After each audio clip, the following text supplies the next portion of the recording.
Deep in the Amazon, teams from around the world collaborate to understand life in the forest and how its water cycle affects us all. Now, due to climate change and the rollback of rainforest protections, their work has never been under greater threat. In this episode of Re-Engineering Radio, we go to the heart of Michigan researchers' race against time.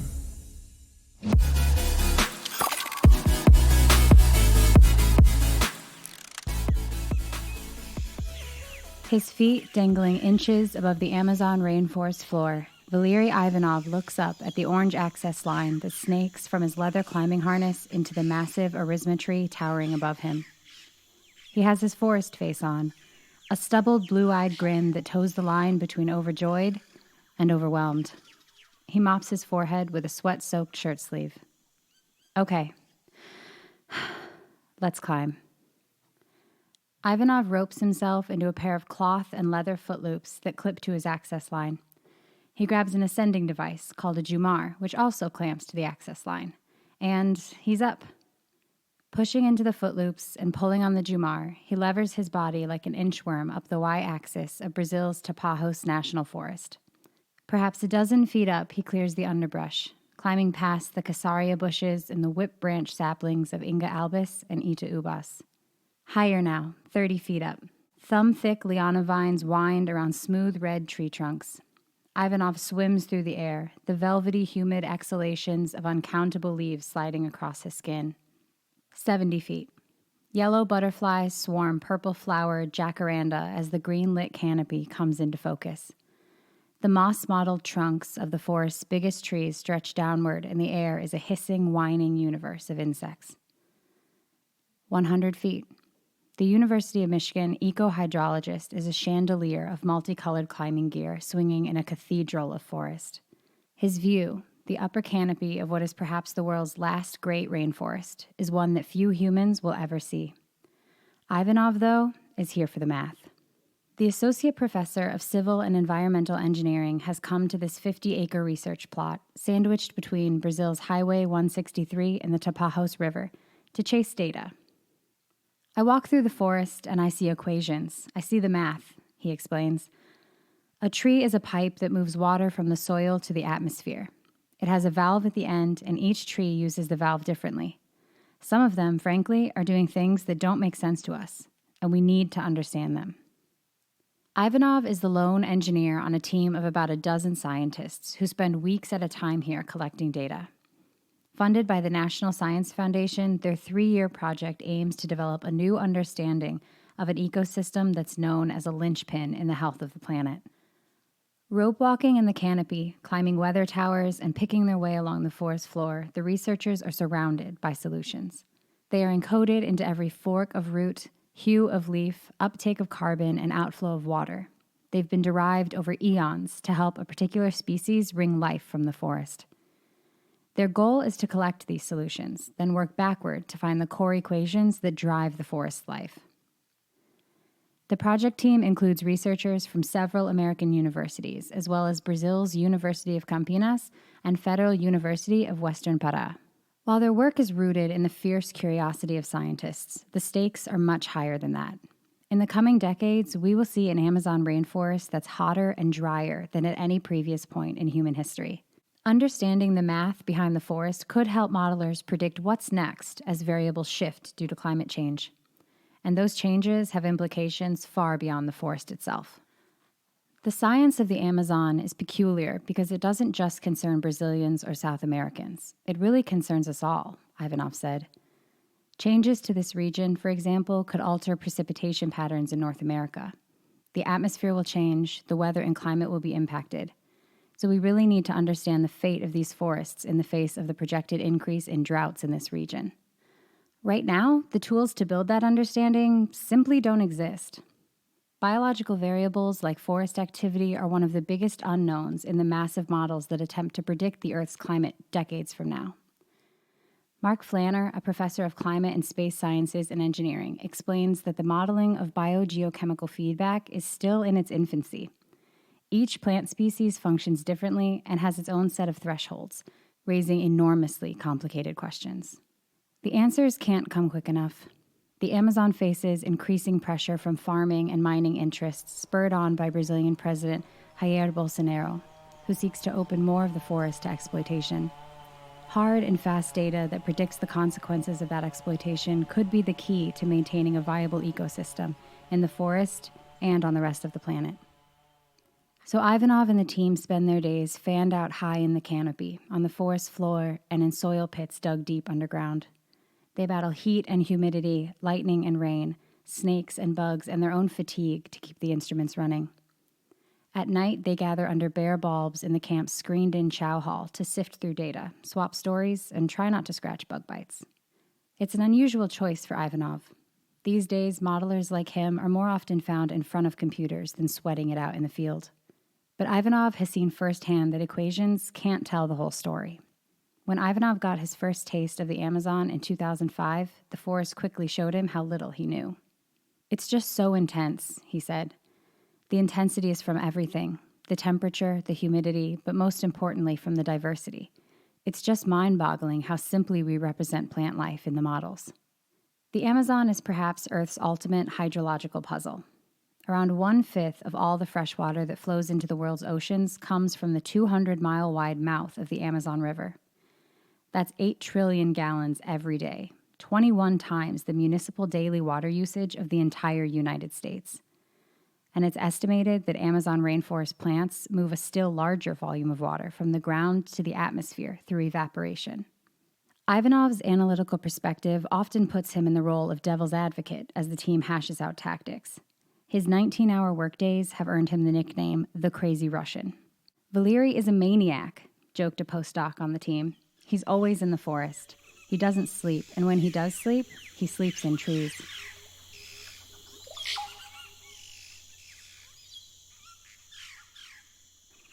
Elizabeth Agee, a then University of Michigan civil environmental engineering PhD candidate, works nearby on the forest floor. Wearing heavy, black, snake-proof leggings and a cordless screwdriver holstered to her hip, she swims red-faced through the heat, picking her way through the forest to inspect the sensors that measure, moment by moment, how much water flows through the trees. Agee is replacing failed sap flow sensors with her latest iteration, a more durable version that draws far less power. Keeping even the hardiest electronics alive out here is a constant battle with heat, rain, humidity, and countless other hazards. The business end of each sensor consists of 2 needle-like temperature probes that are inserted into the tree's bark on one end and wired into a data logger on the other.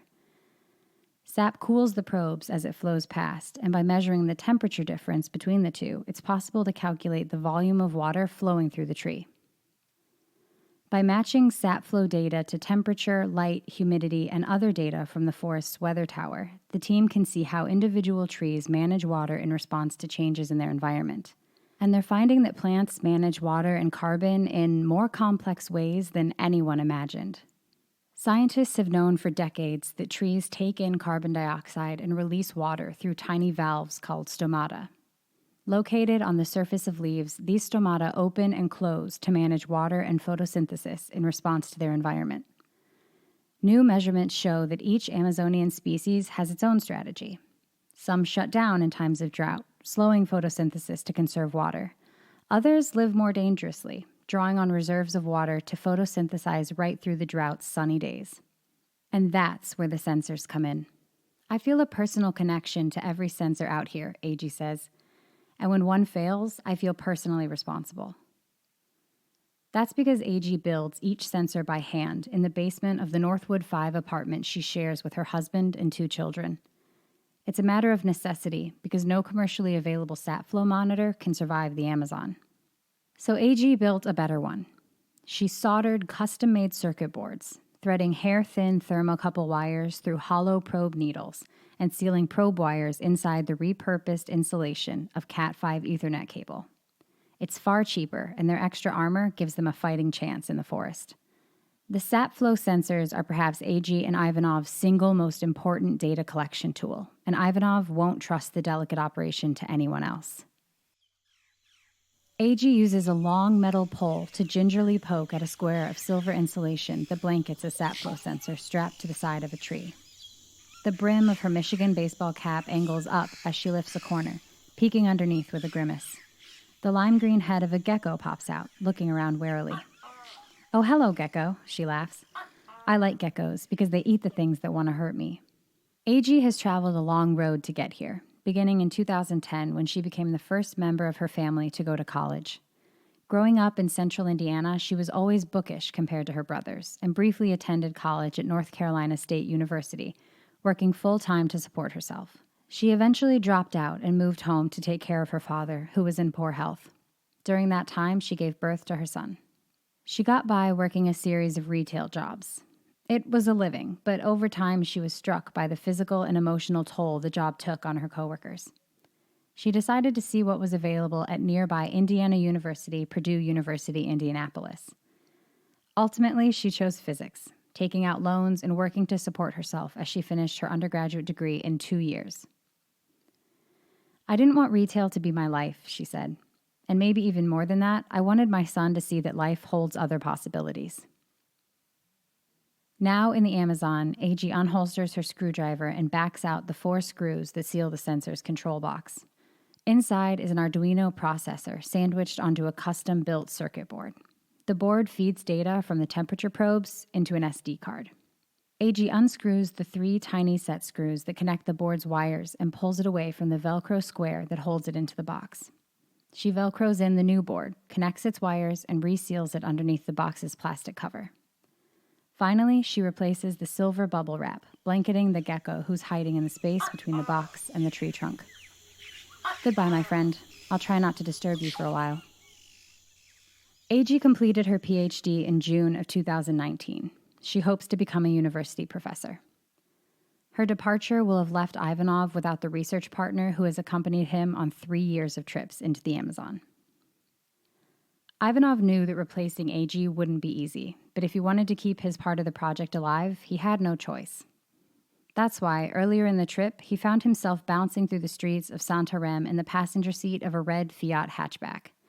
Beside him was Rafael Tapajos, a professor in the 4-year-old meteorology program at the Federal University of Western Pará. As early afternoon heat began to press down on Santarém's red, dusty streets, the two drove to the university to give a talk aimed at stoking graduate students' interest in working in the forest. Santarém has grown quickly in recent years, with a brand new shopping mall fueled by the oil boom and by World Cup soccer matches that were held in nearby Manaus. But it's still a remote, rural town that holds the dusty and precariously human air of a place caught between 2 eras. A modern-looking off-ramp guides a mix of cars, motorcycles, and horse-drawn wagons from Brazil's Highway 163 to Santarém's sun-baked main street.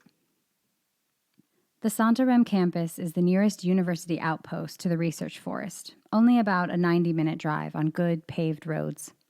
But in a country focused on modernization, climbing trees and dodging snakes in a remote northern town isn't an enticing option for many students. When people come to Santarém, they think they're going to see jaguars and snakes in the streets, said Tapajos, who grew up there. People in the south don't recognize the importance of the forests, but the rain they get comes from here. Tapajos sees the meteorology program as an opportunity to pursue a more research-oriented future for the school, driving a better understanding of the forest and its role in the Earth's climate. "We need to develop technology to manage and adapt to the climate, and I think it's important for people who are from here to play a role," he said. "We're in the middle of the forest, and we need to understand it. We need to apply our knowledge. The people I teach here will eventually teach others." Given the current political climate in Brazil, that's likely to be an uphill battle. In addition to Brazilian President Jair Bolsonaro's effort to roll back forest protections, the country is feeling the effects of a 2016 austerity bill that's perhaps the world's most extreme. It freezes government spending at inflation-adjusted 2016 levels for the next 20 years, with no provisions for population growth, recession, or other possible eventualities. "We're in a bad moment in research. There have been a lot of financial cuts, and the government may also cut the protection of the forest," he said. "I don't know what will happen, and that worries me." Monkeys! Back in the forest, Ivanov's voice crackles through the trees, echoing from the 2-way radios worn by the research team. Still working overhead in the Arisma, he's encountered a family of howler monkeys. They're often heard but seldom seen, so a sighting is a noteworthy event. The monkeys are a much-needed distraction from the late afternoon heat. The 2 hours from 3 p.m. to 5 p.m. are the hottest part of the day, when sweaty clothes hang heavy on the already weary crew. But with the heat comes beauty. Late afternoon sunlight congeals into thick bands that spike through the trees, silhouetting birds and butterflies as the rays change from yellow to orange to red to purple to blue with the sinking of the sun. Scott Stark, an assistant professor in MSU's Department of Forestry, has taken refuge from the heat in the tiny mint green concrete building the crew refers to simply as the shack. Beyond its heavy steel door, it offers workbenches, Wi-Fi, and perhaps most importantly, the only air conditioning anywhere in the camp. Behind a wall of cool air sits Stark, his lanky climber's body folded onto a wooden stool. He's studying a spreadsheet on his laptop with half-lidded eyes and a laconic smirk. Stark has spent much of the day climbing trees in the upper canopy, where he's setting up 6 monitoring stations that will measure the environment surrounding the leaves. This will uncover important details about how leaves in different parts of the forest manage photosynthesis and respiration. He's also charged with weaving the project's data together into a cohesive model, unifying the different scales in the project. The ultimate goal is to turn all the different types of measurements and processes observed into predictions about how the forest will behave. Stark is optimistic about the new knowledge that will be uncovered at the end of the 3-year project. He's less certain about how effectively that knowledge will be put to use. Brazil has been more proactive and successful than any other country in the area of forest management, dramatically reducing the rate of deforestation in the Amazon from its peak in the early 2000s. But in a worrying trend, deforestation has begun to tick up again in recent years. Stark, like the rest of the crew, does his best to keep things in perspective. "I'm a nihilist on a bad day, an existentialist on a good day," he said. "This is what the Earth is going through right now. We're witnessing a unique moment in its history, and I just hope that what we're doing here can contribute to some level of stability for the planet." Outside the shack, Deliani Panna sits in a plastic chair, exhausted after a day of climbing in the canopy. The sun has set, and the temperatures have gone from stifling to merely hot. The silky night air is thick with the sounds of insects, and luminescent flying termites prick the darkness with hovering points of white light. A PhD candidate at Federal University of Western Pará, Panna spends her days here climbing into the network of walkways that snakes through the forest canopy, clamping a device called a pyrometer onto leaves to measure their respiration.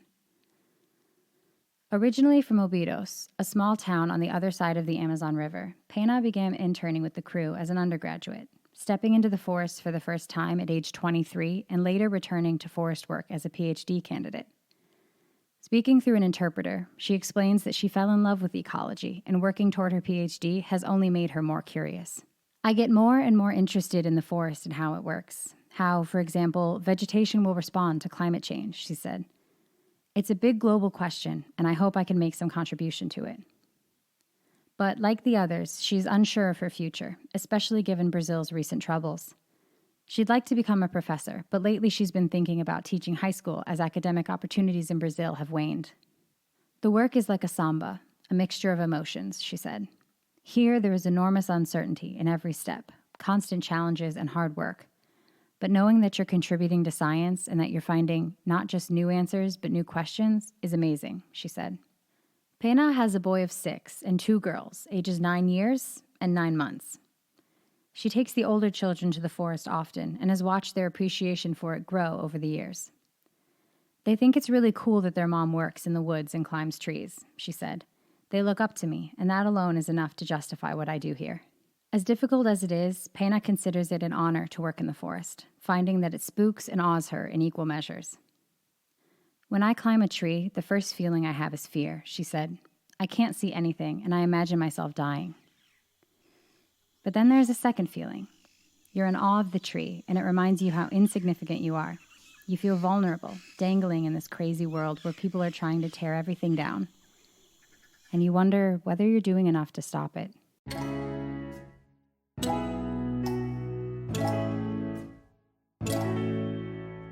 Thanks for listening. And hey, one more thing before you go. Please subscribe to Re-Engineering Radio from the University of Michigan College of Engineering and review us wherever you listen to podcasts. See you next month.